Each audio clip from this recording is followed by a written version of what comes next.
Okay, so you notice that this question seems to be missing information. If you feel like a question is missing information, you might suspect that it's a proportion problem, because proportions don't use means, they don't use standard deviations, so it seems like you're missing a lot of information. But really what you need for a proportion problem is just sample sizes, and then you need the number of subjects exhibiting the trait you're looking for.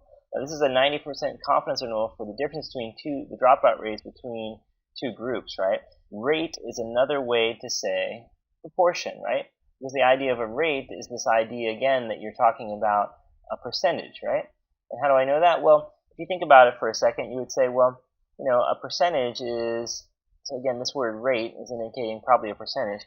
A percentage is the same as a rate. If I say the divorce rate, I'm talking about the percent of marriages that end in divorce, or the proportion of marriages that end in divorce. So the word rate indicates that. So now we know what we're doing. We're dealing with a proportion, and that's how we're going to solve the problem. All right, so I'm just going to copy down some information. There are two groups here. There's going to be a group 1 and a group 2, so a first group and a second group.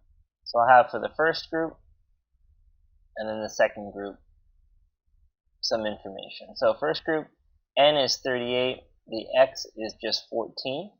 For the second group, the n is 38, but the x is much larger. For the second group, it's 23. Okay, so from here we're going to come up with something called p hat. P hat is defined as x over n. You just divide these two quantities.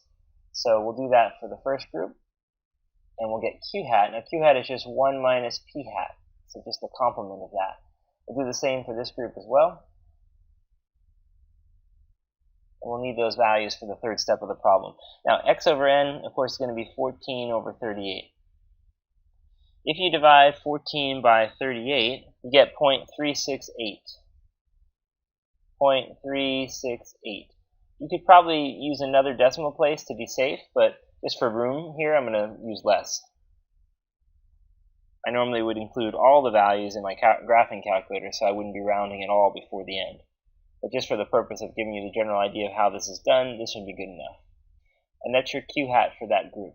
So again, 1 minus p hat. Once you have the decimal, you can just do that. Or you can say, well, look, if you take 14 from 38, it gives you 24. So 24 for 38 would give you that answer. Either way, you get the same result. Now, for the next group, it's going to be x over n. It'll be 23 over 38. And when you do 23 divided by 38, you end up with 0.605. And then, so again, that's your second group's p hat. And then q hat is going to be just 1 minus that, so it should be 39.5 or 0.395. Alright, good. You have your p hat, q hat. Now you have a confidence level in the problem. They stated the confidence level was 90%. That means your alpha is 0.10. Our next step of a confidence interval is always to get the critical value. It's going to be a z critical value here. For proportion problems, we always have a z alpha divided by 2 for a confidence interval, or in other words, a z critical value. Now, if the alpha is 10%, that means you're looking for half of alpha here, because alpha divided by 2, so 0.05.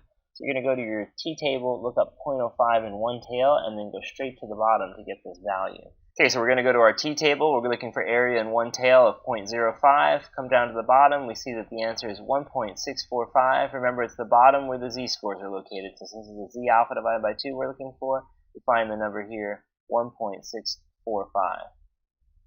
So 1.645 is your critical z value. Now you have to come up with your margin of error for your confidence interval. Margin of error is z alpha divided by 2. You're going to have this long formula. It's going to be p hat 1 times q hat 1 over n1 plus p hat 2 times q hat 2 over n2. There's a little bit of work to plug all this in, but let's go ahead and do that. It's going to be 1.645 times the square root of, for the first one, it's going to be 0.368 times 0.632 divided by 38 plus 0.605 times 0.395 divided by 38. Then you have to work that out with your calculator. I'm going to show how this is done in the calculator because some people have a difficult time doing this. It would be 1.645 times the square root. The square root opens up its own parenthesis. I'm not going to add any other parentheses except for the last one to close it up now. I'm just going to type this as I see it. So 0.368 times 0.632 divided by 38 plus 0.605 5 times 0.395 divided by 38. If I close that up, I get the decimal answer of 0.183. 0.183. So E is 0.183. Now to finish this up, and again that's rounded, normally I don't round so much, but we're just trying to illustrate the general idea of this problem. To finish this problem up, then you do P1 hat minus P2 hat. Let's get that difference. So we're going to have 0.368 minus 0.605, right? So we'll figure out what that difference is. Minus 0.237. That's the difference here, and the reason why we needed that is because to finish up the problem, we need to come up with this interval. We need to do P1 hat minus P2 hat minus the error, and then P1 hat minus P2 hat plus the error. So that gives you your answer. And basically, we know this guy is negative 0.237. We know that E is now 0.183, so minus 0.183, comma, the same negative 0.237 plus 0.183. Okay, so that's our interval. That's what our interval will become. So let's just quickly do that. So when you work out the arithmetic on this side, you get minus 0.42. When you do it on this side, you get minus 0.05. Again, just round it off to 2 decimal places there. Okay, so both of these values are negative. So when we interpret this, we're going to say, hey, look, they're both negative. That means there's a difference because the interval uses the same sign for both sides. That means there's a difference. Now, which one is bigger? Well, again, the guy on the back end would have to be bigger if both interval limits are negative. And of course, you can see that p hat was much bigger. So we're saying that the second group has a much higher dropout rate. So that's the ultimate conclusion. The second group has a higher dropout rate.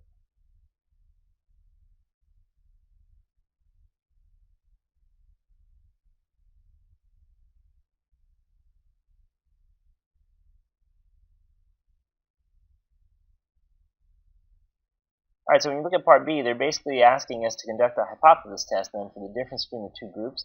So we'll just do equal versus not equal to, and they're asking us to use the p-value and use alpha of 10%. Alright, so let's go back to our problem where we were working out the confidence interval before. Alright, so you notice I deleted most of the information from the confidence intervals, but I kept some important things. I kept the n, the x, and the p hat for each group. I did that because we're going to need that in the problem that we're going to work on here. But we didn't need the q hats, so I got rid of them. We don't use individual q hats for this, for the individual groups. When you're dealing with a hypothesis test, you do something called the pooled estimator for p hat. We have individual p hats, but this is like p hat 1 and p hat 2. We're going to do something called the pooled estimator for p hat for our hypothesis test. And the reason why we do this is because we're basically assuming in the hypothesis, and I should write that out first actually, the claim in this problem is going to basically be that the two are equal. So it'd be proportion 1 is equal to proportion 2. Of course, that would be an HO and HA of proportion 1 is equal to proportion 2 versus proportion 1 is not equal to proportion 2. So we have the two different competing hypotheses. Now, from there we have this pooled estimator of p hat that they use. And the reason why they do this is because in HO, they're assuming equality. And remember, when we assume something like a sample proportion for two groups are basically coming from the same place, that they both have the same population proportion, it means you could pool these guys together collectively. The way they're going to do that is just going to add the x's together.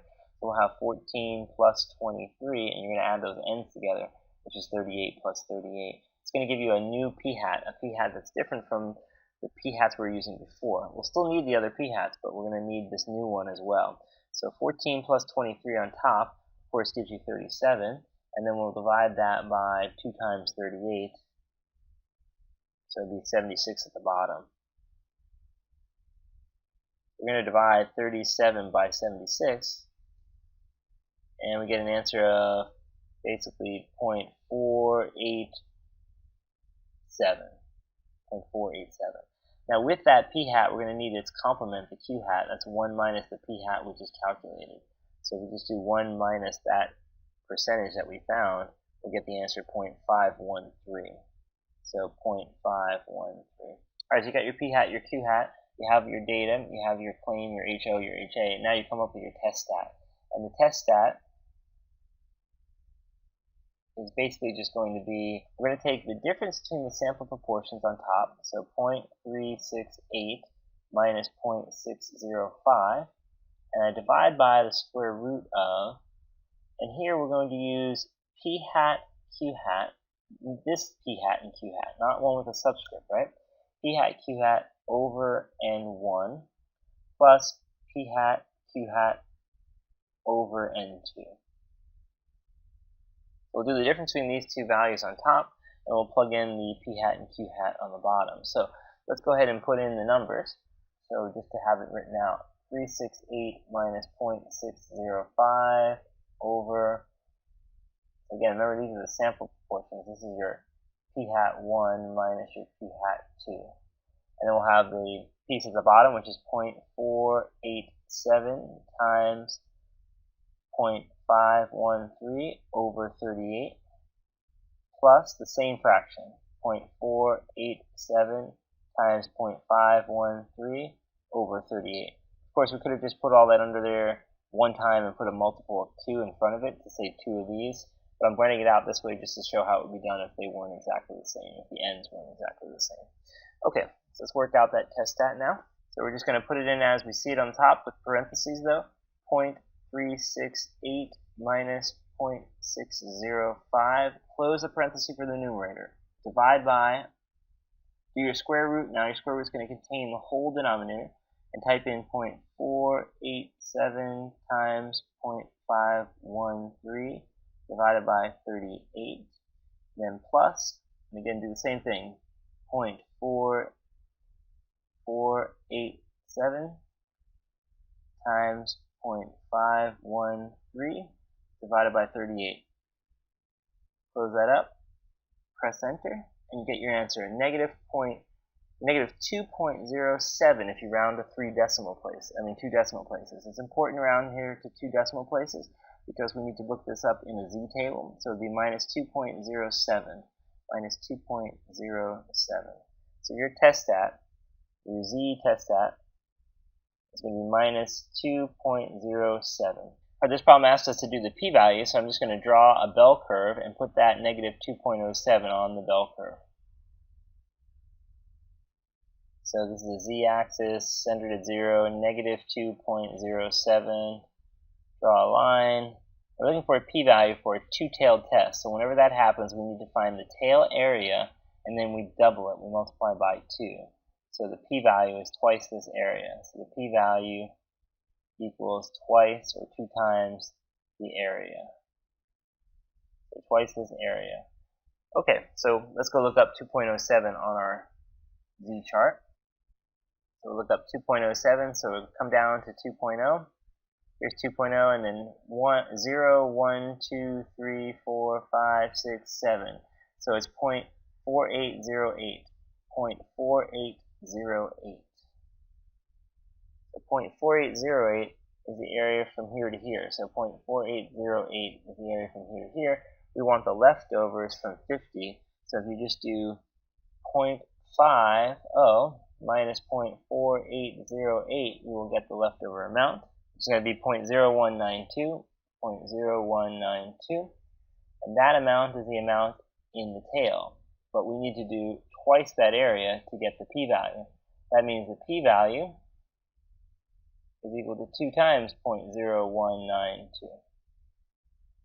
So simply it's going to be, which works out to be 0.0384. So the p-value is equal to 3.84%. But our alpha in the problem was 10%. So remember this, if the p-value is low, you must reject HO. So the p-value is less than alpha here, right? P-value is less than alpha. Whenever the p-value is low, you must reject HO. So that means we're saying HO is no good, reject it. That means if you're rejecting HO, you're of course supporting HA.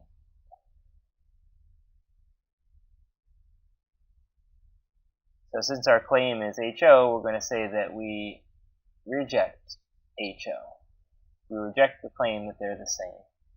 So these proportions do not seem the same, or these rates are not the same. And of course, if you're saying they're not the same, you're basically saying that the second one is much higher than the first. It seems much higher, and so of course, if they're not the same, it must mean the second is bigger.